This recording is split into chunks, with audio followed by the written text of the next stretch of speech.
ഉമ്മച്ചി കൂടെ ഉള്ളത് വലിയൊരു ഭാഗ്യം തന്നെ അല്ലേ? വലിയ ഭാഗ്യം തന്നെ. നമ്മൾക്ക് വിശ്വാസം അങ്ങനെ തന്നെയാണ്, ഉമ്മയുടെ കാൽപാദത്തിനടിയിലാണ് സ്വർഗം. ഏറ്റവും വലിയൊരു അനുഗ്രഹമായിട്ട് എനിക്ക് അത് ഉമ്മച്ചീനെ നോക്കാൻ പറ്റുന്നതും അതാണ് ഏറ്റവും വലിയൊരു സന്തോഷം. ഞാൻ പറഞ്ഞില്ല, ആ ഒരു സമാധാനം കിട്ടുക എന്നുള്ളത് വലിയൊരു സന്തോഷമല്ലേ. വീഴ്ചയിൽ കൈപിടിച്ച് ഉയർത്താൻ ആരെങ്കിലും ഉണ്ടായിട്ടില്ലേ?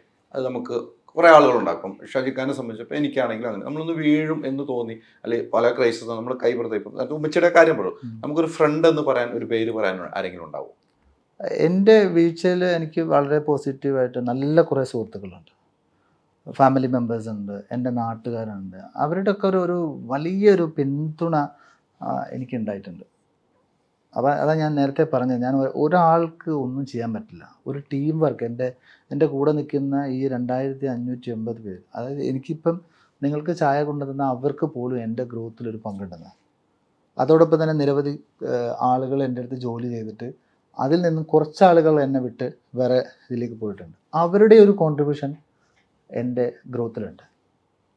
അവരെന്നെ വിട്ടുപോയിട്ടുണ്ടെങ്കിലും ഞാനിപ്പോഴും അവരെ ഓർക്കുന്നുണ്ട്. കാരണം അവരും കുറേ എനിക്ക് വേണ്ടി ഹാർഡ് വർക്ക് ചെയ്തിട്ടുണ്ട്. ഈ ഗ്രോത്തിൽ അവർ ഒരുപാട് സപ്പോർട്ട് ചെയ്തിട്ടുണ്ട്. അപ്പോൾ അവരൊക്കെ തന്നെ എൻ്റെ ഒരു കൈ പിടിച്ച ആൾക്കാരാണ്. അത്തരം നമ്മുടെ ഇവിടെ നിന്ന് എല്ലാം പഠിച്ച് പിന്നീട് അവരുടെ ഒരു ഇൻഡിപെൻഡൻ്റ് ആയിട്ട് ഷോറൂം. തീർച്ചയായിട്ടും അവർക്ക് വലിയ രീതിയിലല്ലേ ഡിഫറെൻറ്റ് കൺട്രിയിൽ പോയ ആൾക്കാരുണ്ട്, ഡിഫറെൻറ്റ് കമ്പനിയിലേക്ക് പോയ ആൾക്കാരുണ്ട്. ഞാനതിനൊക്കെ പോസിറ്റീവായിട്ടാണ് കാണുന്നത്. എൻ്റെ കൂടെ ഏറ്റവും അടുത്ത എൻ്റെ അനീഷ് ഏകദേശം എനിക്ക് 23 വർഷമായി എൻ്റെ കൂടെ ജോലി ചെയ്യല്ല, എൻ്റെ ഒരു അനിയനെ പോലെ ഞാൻ കൊണ്ടുനടക്കുന്നത്. ഒരുപാട് ആൾക്കാർക്ക് 10, 15, 20 വർഷമായിട്ട് എൻ്റെ കൂടെ ഉണ്ട്, തുടർച്ചയായിട്ടുണ്ട്. തീർച്ചയായിട്ടും. അപ്പം നിങ്ങളുടെ ഒരു കൂട്ടുകെട്ടുണ്ടല്ലോ. ഞാൻ ഇടയ്ക്ക് ദുബായ് പോകുമ്പോൾ ഷംസുക്കാടൊക്കെ ഉണ്ട്. നിങ്ങളൊരു 5 പേര് ഒരു വില്ലന്മാർ പോലെയാണ്. എന്നുവെച്ചാൽ നിങ്ങളാണ് നമ്മളാ ഫൈസൽക്കാട് കല്യാണം, നിങ്ങളൊരു ഒരു വരവ് എന്ന് വെച്ച് കഴിഞ്ഞാൽ മമ്മൂക്ക മോഹൻലാലൊക്കെ വരുന്ന പോലെ നിങ്ങൾക്ക് നിരന്ന്, മമ്മൂക്ക മോഹൻലാൽ പൃഥ്വിരാജ് ദുൽഖറൊക്കെ പറഞ്ഞ പോലെ നിരന്നൊരു ഒരേ യൂണിഫോമിൽ വരുന്ന 5 പേരാണ്. നിങ്ങളൊരു സൗഹൃദം വലുതാണ്. അത് പല ആളുകൾക്കും അസുഖം ഉണ്ടാകാറുമുണ്ട്. ഇല്ല എന്ന് ഞാൻ പറഞ്ഞ ഇപ്പോൾ ഷാജിക്ക് ഇല്ലാന്ന്, പക്ഷേ ഞാനത് പറയാം, പല ആൾക്കും അസുഖമുണ്ട്. ആ ഒരു സൗഹൃദം ഇപ്പോഴും മെയിൻറ്റെയിൻ ചെയ്താണ് നിങ്ങൾ പോകുന്നത് അല്ലേ? കോളേജ് കാലഘട്ടം തൊട്ടുള്ള സൗഹൃദമാണ് അല്ലേ? കോളേജല്ല, ഞാൻ അതിൻ്റെ ശേഷമാണ് ഇവരായിട്ട് വന്നത്. ഏകദേശം അറൗണ്ട് എനിക്കൊരു 20 വർഷത്തെ ത്തോളുള്ള ബന്ധമാണ്. അതിൽ ഫൈസൽക്ക ഉണ്ട്, മലബാർ ഗോൾഡ്, ഷംസു, നെല്ലറ ഷംസു ഉണ്ട്, ജി ടെക് മാറൂഫ് ഉണ്ട്, അതേപോലെ സ്വദേശി സക്കീർ ഉണ്ട്. ഞങ്ങൾ 2015 വിഷൻ 2020 എന്ന് പറഞ്ഞിട്ട് ഒരു ഗ്രൂപ്പ് സ്റ്റാർട്ട് ചെയ്തു. അപ്പോൾ എല്ലാവർക്കും ഡിഫറെൻറ്റ് കാഴ്ചപ്പാടുകളും, എല്ലാവരും ബിസിനസ്സിലാണല്ലോ. അപ്പോൾ അത് ഓൾമോസ്റ്റ് എല്ലാവരും ഞങ്ങൾ അന്നെടുത്ത പല ഡിസിഷൻസും എല്ലാം അച്ചീവ് ചെയ്ത ആൾക്കാരാണ്.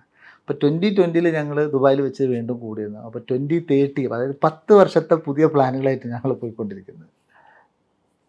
അപ്പോൾ അങ്ങനെയാണ്. അപ്പം നമുക്ക് എന്ത് പ്രശ്നങ്ങൾ ഉണ്ടായാലും ഇവന്മാരെ വിളിച്ചിട്ട് ഒരു 5 മിനിറ്റ് കൊണ്ട് സോൾവ് ആവും. ഇപ്പോൾ ഫൈസൽക്കൊക്കെ എന്ന് പറഞ്ഞാൽ നമുക്ക് കണക്റ്റിംഗ് പീപ്പിൾ, നമ്മൾ നോക്കിയുടെ ക്യാപ്ഷൻ പോലെ നമ്മൾ അങ്ങനെ പറയുന്നത് കണക്റ്റിംഗ് പീപ്പിൾ എന്നാണ് പറയുന്നത്.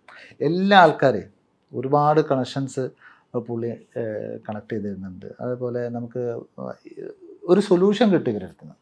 നമുക്ക് എന്തെങ്കിലും സംഭവിച്ചാൽ നിങ്ങൾ തീർച്ചയായിട്ടും ആ ഒരു 5 മിനിറ്റ് കൊണ്ട് നമുക്ക്, നിങ്ങൾ നേരത്തെ ചോദിച്ച പോലെ എന്തെങ്കിലും ക്രൈസിസ് ഒക്കെ വരുന്ന സമയത്ത് എനിക്ക് ഇങ്ങനെ ഒരു വിഷയം ഉണ്ടെന്നാണ് ഗ്രൂപ്പിലിട്ട് അപ്പം തന്നെ ഒരു 3-4 സൊല്യൂഷൻ വരും. അതിൽ നമുക്ക് നമ്മളെ പ്രശ്നം സോൾവ് ആയി. അപ്പോൾ അത് വലിയൊരു പോസിറ്റീവാണത്. സ്കൂൾ ജീവിതം, കോളേജ് ജീവിതം ഒക്കെ എങ്ങനെയായിരുന്നു? ഞാൻ നേരത്തെ പറഞ്ഞു, ഞാൻ ഒരുപാട് പഠിച്ചിട്ടില്ല. അപ്പം അതിൻ്റെ ഒരു സ്കൂൾ കഴിഞ്ഞ് ഞാൻ പിന്നെ അതിന് ശേഷം ഇതിലേക്ക് ബിസിനസ്സിലേക്ക് തന്നെ ഇറങ്ങി. വിവാഹമൊക്കെ ഷോപ്പ് തുടങ്ങിയതിന് ശേഷമായിരുന്നു. അതിൻ്റെ 2003 കല്യാണം. ഷോപ്പ് തുടങ്ങിയതിന് ശേഷമായിരുന്നല്ലോ. അപ്പോൾ വിവാഹ സമയത്ത് നമ്മളൊരു ബിസിനസ്മാനായി അല്ലേ? ഇപ്പം എനിക്ക് ഭാര്യയെക്കുറിച്ച് കൂടുതൽ ഡീറ്റെയിൽസ് ഒന്നും അറിയില്ല. അവരുടെ ഫാമിലി എങ്ങനെയാണ്? ബിസിനസ് മേഖലയിലുള്ള? അവരൊക്കെ ഫാമിലി ബിസിനസ്സാണ്. എൻ്റെ ബ്രദറിലോ ഒക്കെ ബിസിനസ്സാണ്, മെഡിക്കൽ ഫീൽഡാണ്. അത്തരം ഒരു ഫാമിലി, ഇപ്പം നമ്മൾ കല്യാണം കഴിച്ചപ്പോൾ ഷാജിക്ക കല്യാണം കഴിച്ചു, നമുക്ക് എന്നും താങ്കും തണലുമായിരിക്കും നമ്മുടെ കുടുംബമാണല്ലോ അല്ലേ? അവർ രണ്ട് രീതിക്കുള്ള ബിസിനസ്സാണ്. ഈ ബിസിനസ് കാര്യങ്ങളൊക്കെ വൈഫുമായിട്ടൊക്കെ എങ്ങനെയാണ് സംസാരിക്കുന്നത്? ഫാമിലിയിൽ നിന്ന് വലിയൊരു സപ്പോർട്ട്, മീൻസ് വൈഫിൻ്റെ അടുത്ത് നിന്നൊക്കെ വലിയൊരു സപ്പോർട്ട് ഇല്ലെങ്കിൽ നമുക്ക് ഒരു പരിധി വരെ നമുക്കത് വലിയ ഒരു ഇറിറ്റേഷൻ ആയിരിക്കും. കാരണം നമ്മൾ കൂടുതൽ യാത്രകളിൽ ഇപ്പം യാത്രകൾ കുറച്ച് കുറവാണ്. പക്ഷേ നമ്മൾ കൊറോണയുടെ മുമ്പ് ഞാനിപ്പോൾ 2 ദിവസം ഡൽഹിയിലാണ്, 2 ദിവസം ബോംബെ, ബാംഗ്ലൂർ. അപ്പം നമുക്ക് പല സംഭവങ്ങളും എത്തിപ്പെടാതെ, കുട്ടികളുടെ കാര്യങ്ങൾ ഇപ്പോൾ എഡ്യൂക്കേഷൻ അവരുടെ സ്കൂള് കാര്യങ്ങളൊക്കെ അവരാണല്ലോ നോക്കുക. അപ്പോൾ അവരുടെ ഭാഗത്തുനിന്ന് വലിയ രീതിയിലുള്ള സപ്പോർട്ടും പ്രചോദനവും ഉള്ളത് കൊണ്ട് തന്നെയാണ് നമുക്ക് അതൊരു പാർട്ടാണ് ഇതിൽ നമ്മളെ ഗ്രോത്തിൽ വലിയ രീതിയിലുള്ള സപ്പോർട്ട് കിട്ടിയിട്ടുണ്ട്. ശരിക്കും ദേഷ്യപ്പെടാറുണ്ടോ? ദേഷ്യപ്പെടാറുണ്ട്. എന്തിനാണ് ദേഷ്യം കൂടുതൽ വരാറുള്ളത്? ഏറ്റവും കൂടുതൽ ദേഷ്യപ്പെടുന്നത് നമ്മൾ പറയുന്ന കാര്യങ്ങൾ പലതും ചിലപ്പം പ്രോപ്പറായിട്ട് ഇംപ്ലിമെൻ്റ് ചെയ്യാത്തതാണ്. ദേഷ്യം വളരെ കുറവാണ്. കാരണം എനിക്കത് കറക്റ്റായിട്ട് പോകണമെന്ന് ആഗ്രഹിക്കുന്ന. ദേഷ്യപ്പെട്ട പെട്ടെന്ന് മറന്നു പോകും. ദേഷ്യപ്പെട്ടത് ആ സമയത്തുള്ള ദേഷ്യം വേണം. പിന്നീട് ഇത് മനസ്സിൽ വെക്കുന്നത് പിന്നീട് വേണ്ട എന്ന് തോന്നുന്നു. വേണ്ടെന്നല്ല, ആ കാര്യം നമ്മൾ കൺവിൻസ് ചെയ്യും. ഞാൻ ഇന്ന കാര്യത്തിനാണ് നിങ്ങളോട് ദേഷ്യപ്പെട്ടതെന്നുള്ളത് അവർക്ക് മനസ്സിലാക്കി കൊടുക്കും. പിന്നെ അല്ലാതെ ദേഷ്യം പിടിച്ച് പിന്നെ അത് മാറ്റി നിർത്തുക എന്നുള്ളതല്ല. അത് കഴിഞ്ഞ് അവരെ കറക്റ്റായിട്ടുള്ള ആ വേയിലേക്ക് കൊണ്ടുവരും. ഷാജിക്ക അറിയുന്നു, ചിലപ്പോൾ അറിയാമായിരിക്കും. ഷാജിക്കയുടെ അടുത്ത് പറയും ചില ആളുകളൊന്നും ഷാജിയെ കുറിച്ച് ഇങ്ങനെ മോശമായിട്ട് ഒരാൾ സംസാരിച്ചോളൂ, ഞാനായിരിക്കുന്ന സദസ്സിലാണ് പറഞ്ഞത്, അങ്ങനെ പറഞ്ഞ ചരിത്രം ഉണ്ടായിട്ടുണ്ടാകാം. അപ്പോൾ ഷാജിക്ക പറയുന്ന മറുപടി ചിലപ്പോൾ എനിക്കറിയില്ല, നേരിട്ട് എന്നോട് പറഞ്ഞിട്ടില്ല. അത്തരം ആളുകളില്ലേ? അത്തരം ആളുകളില്ലേ തന്നെ ഉണ്ട്. പക്ഷെ നമ്മളത് എടുക്കാറില്ല. നമ്മളത് ബ്ലോക്ക് ചെയ്ത് വെച്ചാൽ ഓൺലി പോസിറ്റീവ് മാത്രം. നെഗറ്റീവിനെ നമ്മൾ എടുത്താൽ നമുക്ക് നമ്മളെ യാത്രയിൽ അത് ഒരുപാട് ബാധിക്കുമെന്നാണ് ഞാൻ മനസ്സിലാക്കിയത്. സമൂഹത്തിൽ എന്തായാലും അറിയാലോ, നമ്മൾ വളരുന്നതിനനുസരിച്ചിട്ട് നമുക്ക് ശത്രുക്കൾ ഉണ്ടാവാം.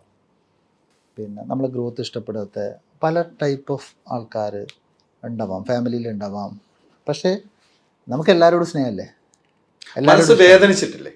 അങ്ങനെ കൂടെ നിന്ന ഒരാളാണല്ലോ ഇങ്ങനെ പറഞ്ഞിട്ടുണ്ടെന്ന് എനിക്ക് അങ്ങനെയാണല്ലോ, എന്നെ എല്ലാം അറിയാവുന്ന ആളാണല്ലോ. തീർച്ചയായിട്ടും നമ്മളെല്ലാം മനുഷ്യന്മാരല്ലേ. എല്ലാവരുടെ ലൈഫിലും അങ്ങനത്തെ പല ക്രൈസിസുകളും പല പ്രശ്നങ്ങളൊക്കെ കടന്നു പോകുമല്ലോ.